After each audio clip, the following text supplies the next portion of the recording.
Look at her, playing saint again like the world owes her mercy. My brother's laugh was soft and surgical, the kind that slides under skin and leaves a bright, real bruise. They said it was a breakdown in the system. They said the monitor failed. They said the nurses did everything they could.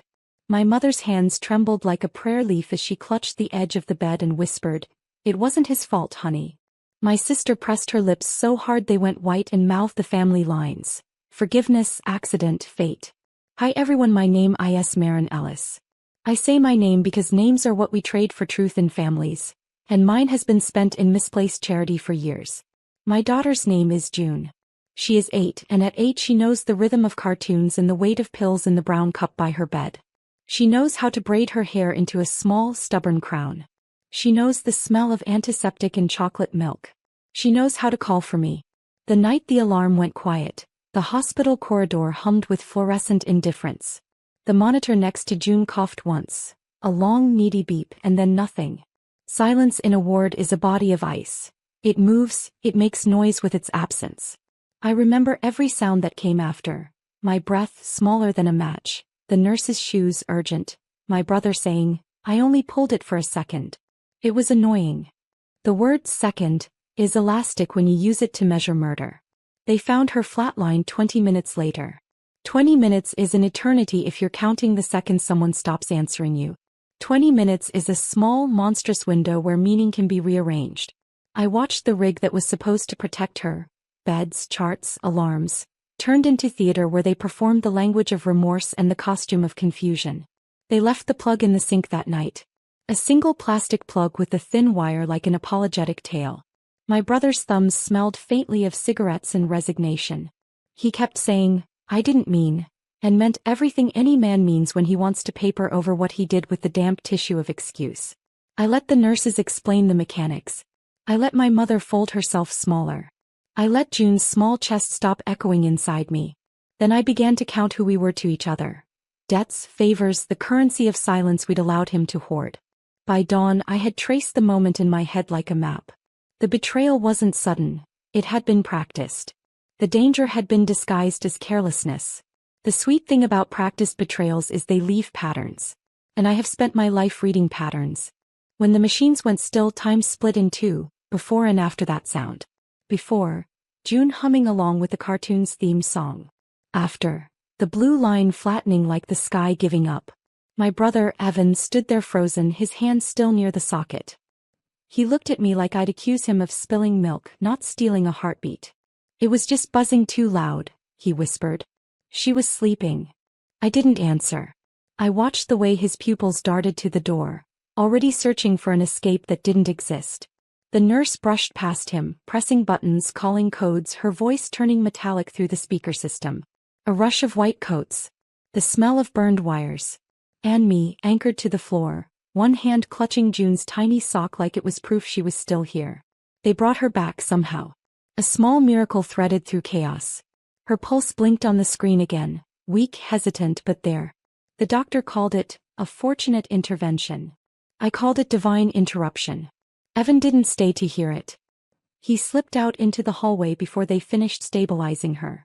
I followed him 15 minutes later, barefoot, my voice shaking but sharp. "You unplugged my child." He turned, guilt spreading slow across his face.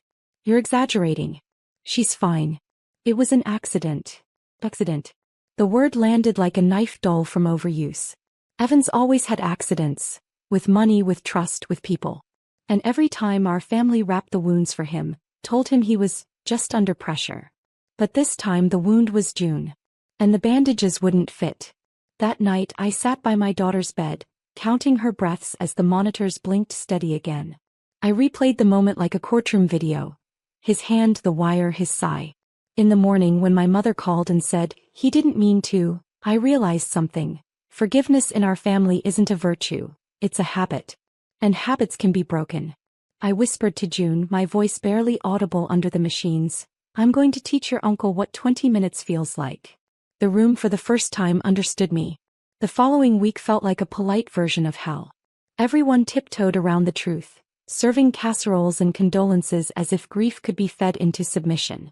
My mother left voicemails, soft, pleading ones. "He's your brother, Maren. Don't turn this into something bigger." My father stayed silent, which was his favorite form of participation. Evan sent a text. I can't sleep. I didn't mean it. I stared at it until my fingers went cold. Then I typed back, good, and pressed send. June's room smelled like cotton and medication. The window looked out toward the parking lot where every night I'd see Evan's car drive in, headlights cutting through fog. He'd sit there for a while, engine running, not daring to come up. Maybe he thought watching from a distance counted as guilt management. Maybe he was waiting for me to soften. But I didn't. One evening while June slept, I walked down the corridor to the staff lounge. The security monitor flickered with silent footage from the pediatric wing. I asked the nurse on duty if she could rewind the night of the incident. Said I just needed closure. He hesitated, then nodded. There it was. Grainy black and white. My brother leaning over the bed, unplugging the alarm cord, rubbing his ear like the noise offended him personally. June's chest rising slow, unaware. The timestamp glowed in the corner. 11:07 p.m. He looked straight at the camera before walking out. Straight at it, almost smiling. The nurse glanced at me. Should I delete this? I shook my head. No. Make a copy. Later that night I found his car still idling in the lot. I stood at the driver's window until he rolled it down. You stared into the camera, I said. His breath caught. You saw. I nodded. Now I'm going to make sure everyone else does too. He laughed, shaky, defensive.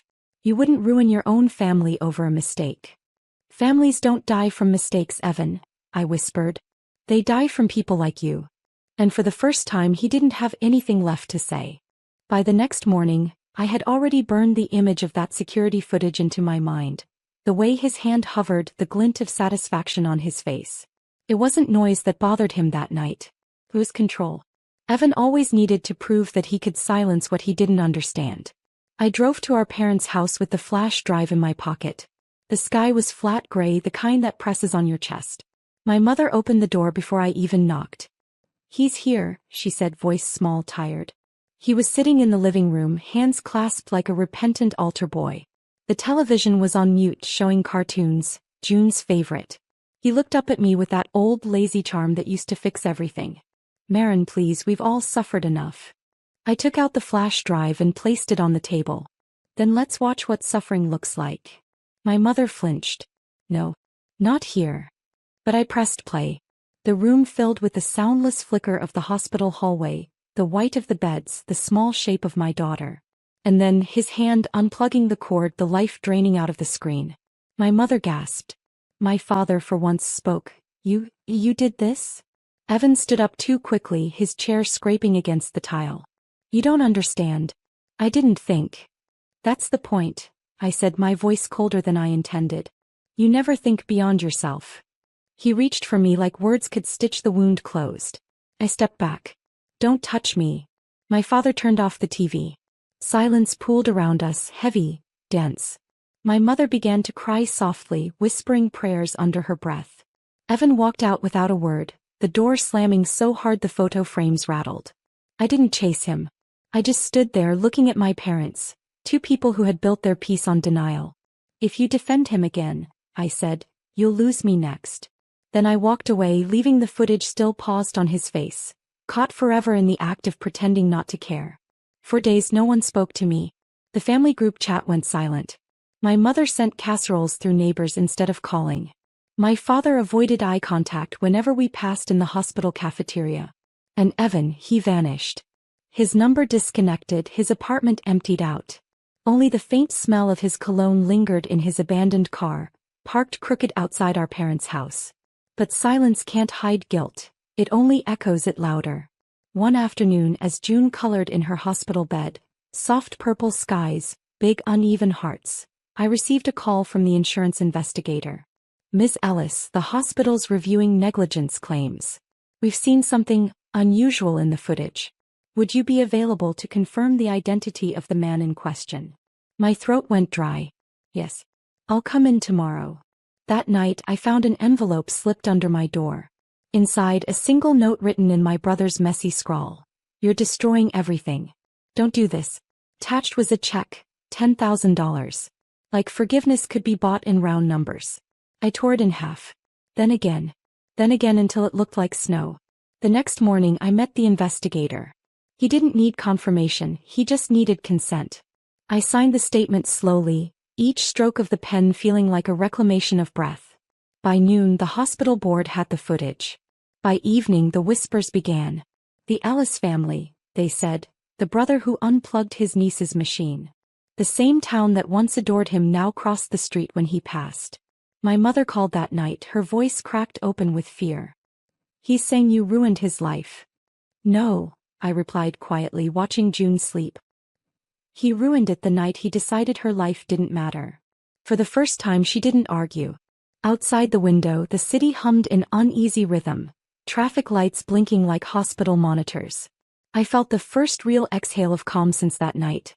He thought the silence would protect him. He didn't realize silence can also be an executioner. The next few weeks unfolded like a slow storm. Evan tried to rebuild his story, rewriting guilt into misunderstanding. He told anyone who'd listen that I'd exaggerated things for sympathy, that June's alarm was faulty anyway, that the footage was taken out of context. It would have worked, if not for the nurse who came forward. Her name was Paula. She'd been on shift that night. One afternoon she approached me in the corridor, clutching her ID badge like a shield. "I remember," she said. "He argued with the staff before it happened. Said your daughter didn't need machines babysitting her. We logged it. Nobody followed up." Her words felt like ice in my lungs. I asked if she'd give a statement. She nodded. I couldn't sleep for weeks after that night. I kept hearing the monitor stop. When the board reopened the investigation, Evan panicked. He showed up at my apartment door at midnight, reeking of whiskey and arrogance. "You don't get it, Marin. They'll destroy me. My job, my reputation, everything."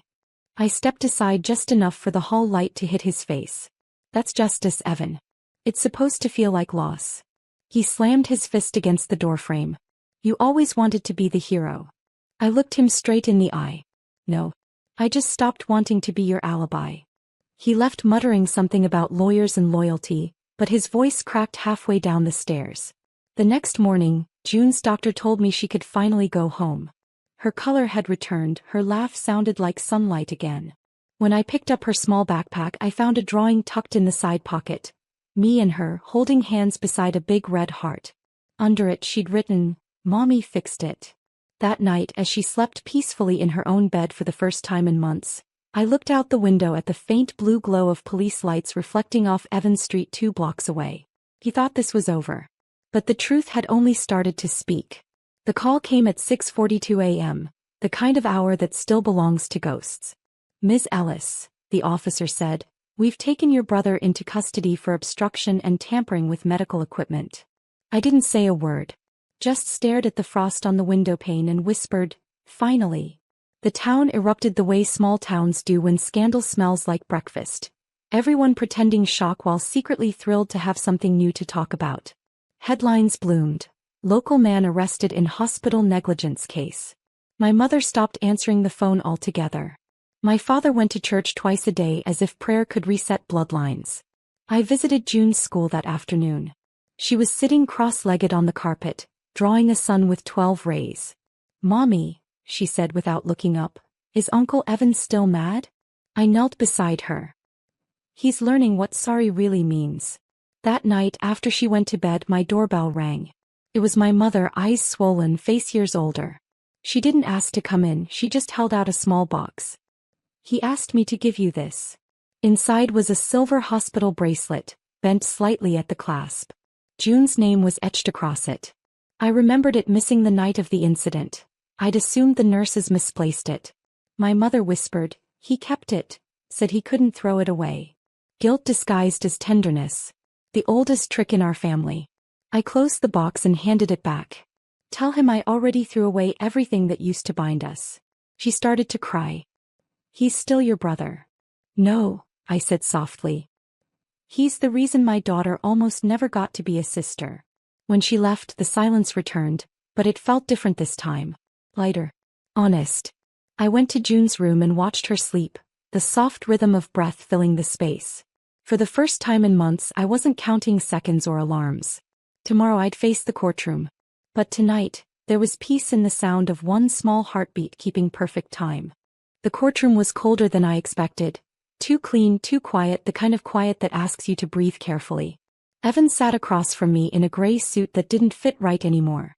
His face looked older, carved by nights of panic. For once he didn't meet my eyes. The judge read the charges. Criminal negligence resulting in endangerment of a minor. Each word felt like a heartbeat returning to order. The nurse's statement, the footage, the timing, everything was there. My parents sat behind me, the air thick with unspoken prayers and regret. When they asked if I wanted to make a statement, I stood. My palms trembled, but my voice didn't. My daughter trusted the world to keep her safe. That world included my brother. He took that safety away, for comfort, for convenience, for silence. I'm not here to destroy him. I'm here to make sure the next child isn't treated like background noise. The judge nodded. Evan's lawyer whispered something, but he didn't respond. He just stared at the table, jaw clenched, fingers digging crescents into the wood. The verdict came down like slow thunder. Guilty. 6 months of jail. 5 years of probation. And a lifetime of knowing what he'd done. Outside, reporters swarmed the steps, but I didn't stop. I carried June's drawing in my hand, the one with the heart and the words "Mommy fixed it." As we reached the car, June tugged my sleeve. "Is it over now?" I looked at her, her bright eyes, the soft curl of her hair, the life that almost wasn't, and said, "Yes, baby. It's over." That night, after she fell asleep, I opened the window and listened to the hum of the street below. For months that sound had felt like an enemy, constant, restless, reminding me of alarms. Now it sounded like peace. Some betrayals destroy you. Others teach you how to rebuild from ashes without forgetting the fire. And mine had done both.